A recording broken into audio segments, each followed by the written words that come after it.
Hello friends, welcome back to my channel. అందరు ఎలా ఉన్నారండి? బాగున్నారా? మేమైతే చాలా బిజీగా బాగున్నాము. ఈరోజు వ్లాగ్ అయితే స్వచ్ఛ భారత్ అండి. ఎందుకు అలా అన్నానంటే, ఇంటి సందులో మొత్తం గడ్డి మొలిచింది. ఈ గడ్డి ఇంత పెరిగేదాకా ఆగడానికి రీజన్ ఏంటంటే, మన ఇల్లు కంప్లీట్ అయిపోగానే ఇదంతా కూడా సిమెంట్తోని ఫ్లోరింగ్ లాగిచ్చేద్దామన్న ఉద్దేశంతో ఇది అలా ఆపేశాను.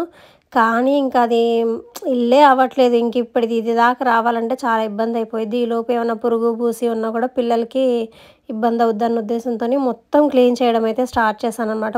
పొద్దున లెగోగానే ఫస్ట్ పెట్టుకున్న పని ఇది. ఇవాళ పెట్టుకోవడానికి రీజన్, నిన్నంతా వర్షం పడింది కదా, కొంచెం నానిపోయింది. సో వెంటనే వచ్చేసిద్దని ఇంకా ఇదైతే తీస్తున్నాను. నాకు అలవాటేనండి, ఇది పెద్ద రిస్కీ పని ఏం కాదు. నేను కలుపులు తీయడానికి వెళ్ళిన రోజులు కూడా ఉన్నాయన్నమాట పొలం పనుల్లో. సో నాకు అలవాటే. సో ఈజీగానే మొత్తం అయితే పీకేసి సందంతా క్లీన్ అయితే చేసుకున్నాను అనమాట.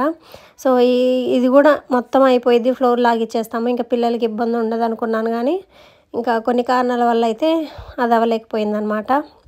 ఇంక ఇదంతా క్లీన్ చేసిన తర్వాత నా డైలీ రొటీన్ వ్లాగ్ అనేది స్టార్ట్ అయిపోయింది. బ్యాక్గ్రౌండ్లో నా డైలీ రొటీన్ వ్లాగ్ షేర్ చేసుకుంటూనే మీకు ఒక విషయం చెప్పాలి. మొన్న అమ్మమ్మ గురించి క్లారిటీ ఇస్తా అన్నాను కదా, సో దాని గురించి అయితే చెప్తాను ఒక 4 మాటలు. ఇది ఖచ్చితంగా హెల్ప్ అవుతుంది, కొంతమందికైనా హెల్ప్ అవుతుంది. సో అందుకనే బ్యాక్గ్రౌండ్లో వ్లాగ్ అయితే కంటిన్యూ అవుతుంది. ఇంకా నేను చెప్పే మాటలు అయితే వినండి. అమ్మమ్మ అంటున్నానంటే చాలా పెద్ద ఆవిడేమో అనుకుంటారేమో, కాదండి, మా అమ్మ ఏజే. అంటే 45, 40, మా అమ్మ కన్నా చిన్న ఉంటారేమో నేను అనుకుంటున్నాను. ఇంకా ఏం జరిగిందంటే, అమ్మమ్మకి కొంచెం కడుపులో ఇబ్బంది ఉంది. ఆవిడ చూపించుకుంటున్నారు, మెడిసిన్ వాడుతూ ఉన్నారు. కాకపోతే క్లియర్గా పల్లెటూర్లలో ఏంటంటే, ఏ పెద్ద బాగా అసలు తట్టుకోలేనంత వస్తే కానీ పెద్ద హాస్పిటల్లోకి వెళ్ళారనమాట. కొంచెం చిన్నది అనిపించినా కూడా ఊళ్ళో ఆర్ఎంపీలకు చూపించుకోవడం తప్ప ఇంకా అంతకంటే పెద్ద సిటీస్కి వెళ్ళి చూపించుకోవడం చేయడం అయితే అసలు చేయరు.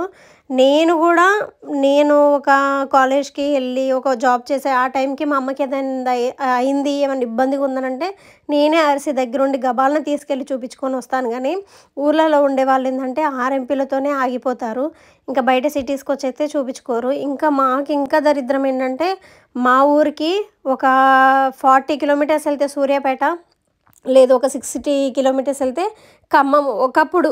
ఇప్పుడు ఈ 2-3 ఇయర్స్ బ్యాక్ నుంచి వెళ్ళి తొర్రూరులో కొంచెం మంచి హాస్పిటల్స్ పడుతూ ఉన్నాయి, కొంచెం బాగానే చూస్తున్నారు. అంతకుముందు వరకు ఏదన్నా అయింది అని అంటే చాలా ఇబ్బంది పడేవాళ్ళు అనమాట ఊళ్ళో వాళ్ళు, ఆఖరికి కాన్పులకు కూడా అనమాట. అందుకే నా 2 డెలివరీలు కూడా నేను మా అమ్మ వాళ్ళ ఇంటి దగ్గరికి వెళ్ళింది మెయిన్ రీజన్ ఇది ఒకటండి. హాస్పిటల్కి వెళ్ళాలంటే 15 కిలోమీటర్లు తొర్రూరు అనమాట, లేదంటే 40 కిలోమీటర్స్ సూర్యాపేట, లేదంటే 60 కిలోమీటర్స్ ఖమ్మం వెళ్ళాలి, లేదు ఇటువైపైనా 60 కిలోమీటర్స్ వరంగల్ వెళ్ళాలన్నమాట. మాకు చుట్టుపక్కల పెద్ద హాస్పిటల్ చూసేవాళ్ళు చేసేవాళ్ళు ఇంకెవ్వరు లేరనమాట. అందుకే నేను ఇక్కడ చేంజ్ చేసుకున్నాను. అమ్మమ్మ విషయానికి వస్తే తొర్రూరులో చూపించుకుంటున్నారు. తొర్రూరు కొంచెం చాలా వరకు బాగా డెవలప్ అయింది. ఏదైనా ఉన్న పిల్లలకు చూడడం కానీ, హాస్పిటల్స్ పెద్దవాళ్ళకి చూడడం కానీ బాగా జరుగుతూ ఉంది. సో అక్కడే చూపించుకుంటూ ఉన్నారు. కొంచెం ప్రాబ్లమ్ సివియర్ అయినప్పుడు తొర్రూరులో చూపించుకుంటుందంట అమ్మమ్మ. ఆవిడ స్కాన్లు అవి చేసినప్పుడు కడుపులో గడ్డ ఉంది, అది 600 గ్రామ్స్ ఉంది. అంటే అర కేజీకి 100 గ్రాములు ఎక్కువగానే ఉంది, చాలా పెద్దది. వద్దు, ఏమంటే ఆపరేషన్ చేసేయాలి, మీరు జాయిన్ అయిపోయింది వాళ్ళ హాస్పిటల్లో అంటే అమ్మమ్మ వాళ్ళ చెల్లి వాళ్ళంతా కూడా అంటే ఇవాళ అడ్మిట్ అయిపోమంటున్నారు. మేమేం తెచ్చుకోలేదు కదండి, ఇవాళ వెళ్ళి రేపు వచ్చి అడ్మిట్ అవుతాము, ఎంత అవుతాయి ఏంటి అని ఖర్చులు కనుక్కున్నారంటే 50,000 అవుతాయి అన్నారంట. సరే, ఇంకా ఊర్లో ఎలా అంటే ఒక 5-10 వేలు మిగిలినట్టే కదా. ఇంకోటి ఇప్పుడిప్పుడే డెవలప్ అవుతున్న ఏరియా కదా ఖమ్మం. అయితే ఎప్పటి నుంచో చాలామంది చేయించుకున్న వాళ్ళు ఉన్నారు కదా. ఖమ్మంలో ఇంకా కొంచెం స్పెషలిస్టులు ఉంటారు, అక్కడికి వెళ్ళిపోదామన్న ఉద్దేశంతో ఇంకా ఖమ్మంలో ఇంతకుముందు చేయించుకున్న వాళ్ళు తెలిసిన వాళ్ళు ఉంటారు కదా. ఈ మధ్య చాలామంది ఆడవాళ్ళకి ఇది ఒక ప్రాబ్లం వస్తుందండి, యూట్రస్కి సంబంధించి, గర్భసంచికి సంబంధించి పుండ్లు కానివ్వండి, కంతిలు అవ్వడము, ఓవర్ బ్లీడింగ్ అవ్వడం, ఇట్లాంటి చాలా వస్తూ ఉన్నాయి కదా. సో ఎవరైనా ఇంతకుముందు ట్రీట్మెంట్ తీసుకున్న వాళ్ళు ఉన్నారు కదా, వాళ్ళు చెప్పిన హాస్పిటల్కి అయితే అమ్మమ్మ వాళ్ళు వెళ్ళడం జరిగిందనమాట. అక్కడికి వెళ్ళినప్పుడు అక్కడ హాస్పిటల్ చాలా పెద్దది, చాలా ఎక్స్పీరియన్స్డ్ వాళ్ళు, చాలా చూసి ఉన్న వాళ్ళే. కానీ వాళ్ళు చేసిన మిస్టేక్ ఏంటంటే, అమ్మమ్మ వాళ్ళు వెళ్ళినప్పుడు అమ్మమ్మకి మళ్ళీ టెస్టులు, at least blood test, urine test కూడా ఏమీ చేయలేదంట, స్కాన్లు కూడా ఏం చేయలేదంట. పాత రిపోర్ట్స్ ఏవైతే ఉన్నాయో అవి రఫ్గా అలా చూసేసి అడ్మిట్ అవ్వండి అంటే వీళ్ళు చెప్పారు కదా ఇలా అన్నారు ఇలా ఆపరేషన్ చేయాలన్నారు అని చెప్పింది మాత్రమే వాళ్ళు మైండ్లో పెట్టేసుకొని వాళ్ళు ఏమి టెస్టులు చేయకుండా ఆపరేషన్కి అయితే రెడీ చేసేసారు. ఫ్రైడే అలా వెళ్ళారనుకుంటా, థర్స్డేనో ఫ్రైడేనో వెళ్ళారు. బ్లడ్ తక్కువగా ఉందన్నారు, బ్లడ్ అయితే ఎక్కిచ్చారు 2 సార్లుగా. సాటర్డే ఆపరేషన్ అన్నారు. సాటర్డే ఆపరేషన్కి వెళ్ళే ముందు మళ్ళీ ఒకసారి ఫైల్ చూసేసి ఆపరేషన్ థియేటర్లోకి తీసుకొని వెళ్ళారు అమ్మమ్మని. ఆపరేషన్ థియేటర్లోకి తీసుకెళ్ళిన తర్వాత పొట్ట కోసిన తర్వాత ఆయన చూసేసి లేదు ఇది సివియరు అని చెప్పేసి మళ్ళీ కుట్లేసేసి సిటీ స్కాన్ చేయాలి అని చెప్పి బయటకు వచ్చేసి ఇవాళ అవ్వదమ్మా ఆపరేషను, మండే రోజు చేద్దాము, రేపు సిటీ స్కాన్కి పంపిద్దాము అని చెప్పేసి చెప్పాడంట డాక్టరు. అప్పుడు ఇంకా అమ్మమ్మ వాళ్ళ చెల్లెలు ఉంటారు కదా ఆవిడ పెద్ద గోల్ చేశారంట. అదేంటండి ఆపరేషన్ చేసి పొట్ట కోసిన తర్వాత ఇప్పుడు స్కాన్లు చేయాలి మళ్ళీ ఆపరేషన్ చేయాలంటారు, 2 సార్లు ఆపరేషన్లు ఎందుకు, అసలు ఏం జరుగుతుంది ఏంటి అని ఆవిడ గట్టిగానే అడుగుతూ వస్తున్నారంట. నాకు ఇంకా క్లియర్గా తెలీదు. ఇది నేను మీడియా ముందు అమ్మమ్మ వాళ్ళ చెల్లి కానివ్వండి, ఇంకా మా వాళ్ళు మా రిలేటివ్స్లో వాళ్ళు ఫోన్ చేసినప్పుడు చెప్పినవి కానివ్వండి, ఆ మాటల వరకే మీకు చెప్తున్నాను. ఇంకా క్లియర్గా అసలు వాళ్ళని కనుక్కుంటే కానీ మనకు తెలియదు. ఈసారి పండగకి వెళ్తాను కదా ఖచ్చితంగా కనుక్కొని చెప్తాను. ఈ విషయం నేను చెప్పడానికి ఏంటి రీజన్ అంటే, మీరు హాస్పిటల్కి వెళ్ళారు అనుకోండి, కొత్తగా ఏ హాస్పిటల్కి అయితే బాధగా రెగ్యులర్గా వెళ్ళే వాళ్ళకంటే ప్రాబ్లం ఏంటో తెలుస్తుంది కాబట్టి వాళ్ళు చేస్తారు. కొత్తగా మళ్ళీ ఏదైనా హాస్పిటల్ చేంజ్ అయ్యి వెళ్ళారంటే పాత రిపోర్ట్స్ని బట్టి వాళ్ళు ట్రీట్మెంట్ ఇస్తే మాత్రం ఒప్పుకోకండి. పాత రిపోర్ట్స్ని బట్టి కూడా చేయాలి, బట్ కొత్తగా వాళ్ళు కూడా టెస్టులు చేసిన తర్వాతే అది ఉన్న ప్రాబ్లమ్ అది కరెక్టా కాదా దానికి ఏంటి సొల్యూషన్ అనేది వాళ్ళు ఖచ్చితంగా చేయాల్సిందే. ఎవరైనా కూడా ఫర్ సపోజ్ గైనీకే అనుకోండి, ప్రెగ్నెన్సీకే అనుకోండి, నేను ప్రైవేట్ హాస్పిటల్లో పాయింట్ టు పాయింట్ అంతా చెక్ చేసుకున్నా కూడా గవర్నమెంట్ హాస్పిటల్కి డెలివరీకి వెళ్తాను కదా అని మధ్యలో వెళ్ళి చూపించుకున్నప్పుడు వాళ్ళు ప్రతిదీ టెస్ట్ చేస్తారు. బ్లడ్ కాంచి టెస్ట్ చేసి నాకు డెలివరీ చేశారు తెలుసా. సో అలా ఉంటుంది. కానీ అది చాలా సివియర్ ప్రాబ్లము. ఆ డాక్టర్ ఎలా ఏ టెస్ట్ చేయకుండా ఆపరేషన్కి రెడీ చేశాడో అర్థం కాలేదనమాట. సో అక్కడ చాలా దెబ్బ అయిపోయింది.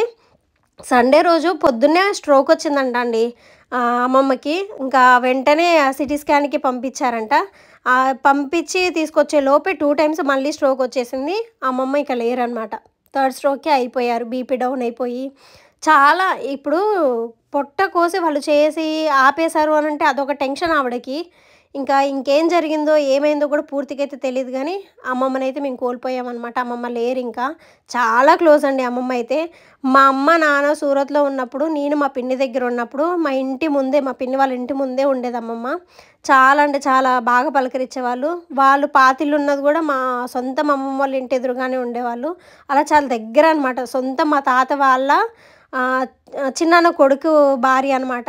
చాలా చాలా దగ్గర, చాలా మంచి ఆవిడ. అసలు ఆ వయసులో ఆవిడ చనిపోవడము, ఇంకా మా మావయ్య పెళ్ళి కాలేదు, మా పిన్నికి పెళ్ళి ఇప్పుడు ప్రెగ్నెంట్ తను.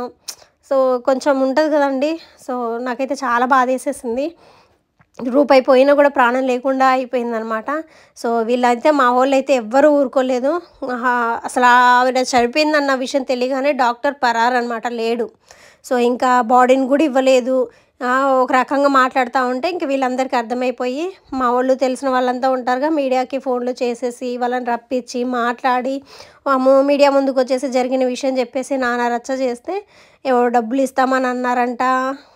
ఏం జరిగిందో ఇంకా అదంతా పూర్తిగా మనకేం తెలియదులేండి. కానీ అమ్మమ్మని అయితే కోల్పోయాము. కేవలం డాక్టర్ చేసిన నిర్లక్ష్యం వల్లే, ఆయన కరెక్ట్గా చూడకపోవడం వల్లే మా అమ్మమ్మని అయితే కోల్పోయాము. అదే ఆపరేషన్ కరెక్ట్గా చేసుంటే ఇప్పుడు అమ్మమ్మ మా మధ్య ఉండేదన్నమాట. సో ఇలాంటివి జరుగుతూ ఉన్నాయి. కొంచెం జాగ్రత్తగా ఉండండి. ఈ మధ్య హాస్పిటల్స్కి వెళ్ళాలన్నా చూపించుకోవాలన్నా చాలా భయం వేస్తుంది.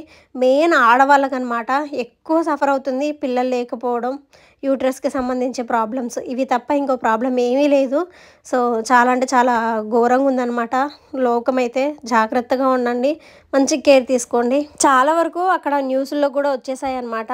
అందరికీ తెలుసు. మొన్న నేను బ్లాగ్ పెట్టినప్పుడు కూడా మీ అమ్మమ్మ పేరు సైదమ్మ అని చెప్పేసి ఒకరు కామెంట్ పెట్టారు. అవునండి, మా అమ్మమ్మ పేరు సైదమ్మే. ఖమ్మంలో జరిగిన హాస్పిటల్ రచ్చంతా అమ్మమ్మకి సంబంధించింది అనమాట. ఎంతో కొంతమందికైనా ఈ విషయము హెల్ప్ అవుతుంది అన్న ఉద్దేశంతోనే మీతో అయితే షేర్ చేసుకున్నాను. సో అదండి, ఇంకా నేను కూడా ఈసారి పండగకి వెళ్తాను కదా, కొంచెం గట్టిగానే చూపించేసుకొని ఇంకా రూపాయికి ఆలోచించకుండా పెట్టించేసుకొని అయితే, అంటే నాది పెద్ద సివియర్ ప్రాబ్లం ఏం కాదు, కానీ అలానే నెగ్లెక్ట్ చేయడానికి లేదు, పెద్దవాటికి దారి తీసిద్ది. మెడిసిన్ అయితే రెగ్యులర్గా యూజ్ చేస్తున్నాను. స్కాన్ చేయించేసుకొని ఒకసారి ఇంకా దానికి తగ్గట్టుగా మెడిసిన్ యూజ్ చేస్తే ఇంకా బెటర్గా ఉంటుంది. ఇంకోటి ఫుడ్ నేను తీసుకోవట్లేదని చెప్పేసి అని అనుకుంటున్నారు. లేదండి, నేను ఫ్రూట్స్ తింటాను, మీకు చూపించే అంత టైం నాకు ఉండట్లేదు అంతే. ఫ్రూట్స్ తీసుకుంటాము మేము, డ్రై ఫ్రూట్స్ తీసుకుంటున్నాము, ఫుడ్ తీసుకుంటున్నాము, అవన్నీ మీకు వీడియోస్ దాకా రావట్లేదు అంతే. చికెన్ ఎక్కువగానే తింటాము మేము, అలానే చికెన్ ప్రోటీనే, తినకూడని ఫుడ్ అయితే కాదు. కొంతమంది చికెన్ అవాయిడ్ చేయమని అంటున్నారు, అదేం లేదండి. చికెన్ ప్రోటీన్ అనమాట, చాలా మంచిది, తినొచ్చు. కానీ ఎక్కువ మసాలాలు వేసుకొని తినకూడదు, తక్కువ మసాలాలతో వండుకొని అయితే తినొచ్చు అనమాట. సో ప్రజెంట్ అయితే అది మా ఇంట్లో ఎక్కువగా పప్పు, చికెను, గుడ్డు ఈ మూడే ఉంటాయి మోస్ట్లీ. ఎప్పుడో ఒకసారి రేర్గా మేము కూరగాయల భోజనాలు అయితే చేస్తూ ఉంటాము. ఇంకా నేను వండను, కానీ నాకు నన్నమ్మక్క కానీ, హుసన్మి అక్క కానివ్వండి, ఇక్కడ పక్కన ఆంటీ కానివ్వండి, ఇట్లా వీళ్ళు వండుకున్నప్పుడల్లా కాయగూరలది మా వారు తినరండి, ఆయనకు అలవాట్లేవు ఇవన్నీ. ఆయనకు ఓన్లీ పచ్చడి, చిక్కుడుకాయ, టమాటా పప్పు, టమాటా పచ్చడి, చికెను ఇవే అలవాటు. సో అందుకే నేను కూడా ఎక్కువ వండను. ఇప్పుడు ఇంకా అన్నీ రెగ్యులర్గా వండడం స్టార్ట్ చేసేసాను. మీకు వ్లాగ్స్లో కూడా చూపిస్తూ వస్తున్నాను, వంకాయల దగ్గర నుంచి. ఇంతకుముందు అయితే అసలు అవేవి తినేవాళ్ళం కాదు. ఈ 6 months నుంచి అయితే మా ఫుడ్ అనేది చాలా వరకు చేంజ్ అయింది. మేము ముందు దాకా రావట్లేదు అంతే, మేమైతే ఫుడ్ మంచిగానే తీసుకుంటున్నాం అనమాట.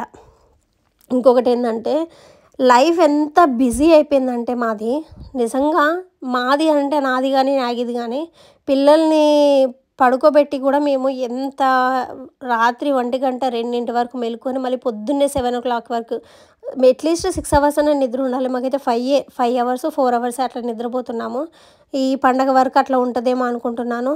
సో చూడాలి, కానీ మంచిగా స్కెడ్యూల్ అయితే ప్రిపేర్ చేసుకొని దాని ప్రకారమే వెళ్ళాలి. తెలియకుండా చాలా బిజీ అయిపోతున్నాము. ఇంటికి సంబంధించింది పని మీద తిరుగుతూ ఉన్నాము, ప్లస్ బిజినెస్కి సంబంధించి తిరుగుతూ ఉన్నాము. మా రెగ్యులర్గా ఉన్న మా గోల్డ్ బిజినెస్కి సంబంధించి తిరుగుతూ ఉన్నాము. గోల్డ్ రేటు బీభత్సంగా పెరిగిపోయిందండి, ఎవ్వరూ చేయించుకోవట్లేదు. ఇప్పుడు పెళ్ళిళ్ళ సీజన్ కూడా ఏం లేదు కాబట్టి, ఇంకోటి ఇప్పుడు ఈ మూటాలు కాబట్టి ఎవరైతే ఏం చేయించుకోవట్లేదు. మేబీ దసరా తర్వాత ఏమన్నా మళ్ళీ స్టార్ట్ అయ్యి మంచిగా వర్క్ ఉంటే ఇంకప్పుడు వస్తే పనులు మళ్ళీ మాకు అది బాగుంటుంది. ప్రజెంట్ అయితే ఏమీ లేదనమాట. ఇంకోటి ఏంటంటే, ఈ స్కెడ్యూల్ చేయాలి, అదే మంచిగా ఏ టైం టు టైం. ఇప్పుడు ప్రిన్సమ్మ కూడా 10 రోజులు సెలవులు ఉన్నాయి కాబట్టి చక్కగా కుదిరితే మా అమ్మ వాళ్ళ ఇంటికి పంపించేస్తే కొంచెం ఆవిడది బాధ్యత మా అమ్మ తీసుకుంటూ ఉంటుంది. 10 రోజులు లక్కీగా ఒక 1 hour అయినా సేవ్ అవుతుంది డే మొత్తంలో. నాకు ఆ 1 hour చాలా ఇంపార్టెంట్ అనమాట. సో అలా అయిపోయింది. ఇంకా మా ప్రిన్స్ని మా ఆయన తీసుకెళ్ళి మా అమ్మ వాళ్ళ ఇంటి దగ్గర అయితే వదిలేస్తారు.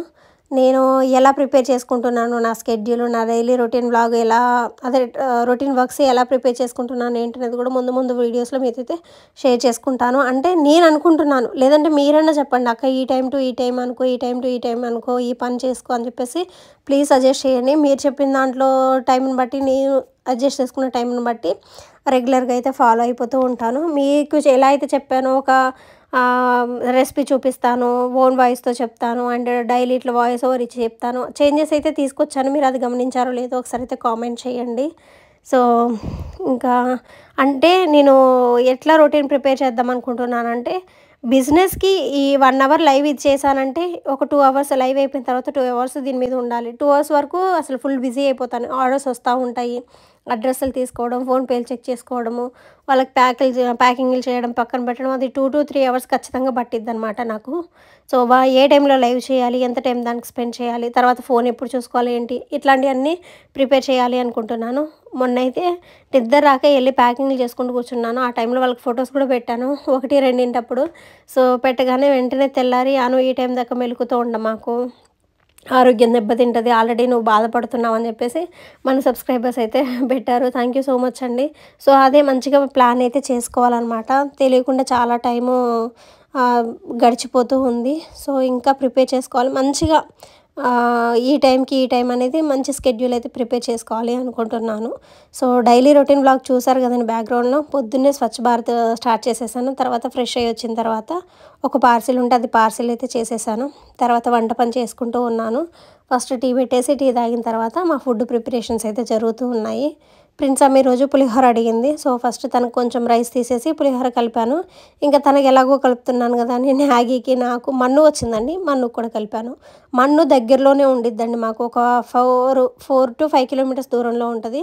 సో తను కూడా ఒకటి కొత్తగా స్టార్ట్ చేసిందనమాట. అందుకే వస్తూ ఉంది రెగ్యులర్‌గా. అదేంటనేది లైవ్‌లో చెప్తాను. సో అంతే దగ్గరలో ఉంది కాబట్టి వచ్చింది. మళ్ళీ దాన్ని వేరేలా తీసుకొస్తారేమో అని చెప్పేసి ముందుగానే చెప్తున్నాను.